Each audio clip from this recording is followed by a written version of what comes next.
ఆస్తిపాస్తులు తక్కువ ఉన్నాయి, మేము కొంచెం ఫైనాన్షియల్ గా లేవు అని అనుకుంటాను. కానీ మానవ జన్మలో అతి పవిత్రమైనటువంటి పుట్టుక పద్మశాలి పుట్టుక. ఎందుకంటే భగవంతుడు జన్మనిచ్చిండు, భగవంతుడు తల్లిదండ్రులు జన్మనిచ్చిండు.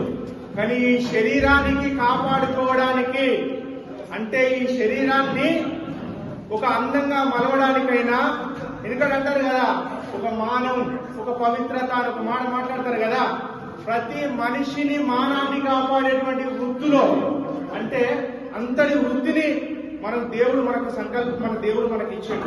అంటే దేవతలకు కూడా వస్త్రాలు కావాలన్నా పద్మశాలి బిడ్డలే చేయాలి, పద్మశాలి బిడ్డలే చేయాలి. వెంకటేశ్వర స్వామికైనా, అమరభద్రాద్రి రామచంద్ర స్వామికైనా, ఏ దేవుడికైనా వస్త్రం సమర్పించే, అంటే దేవుడిని అందంగా మలిచేటువంటి వృత్తిలో మనం ఉన్నాం.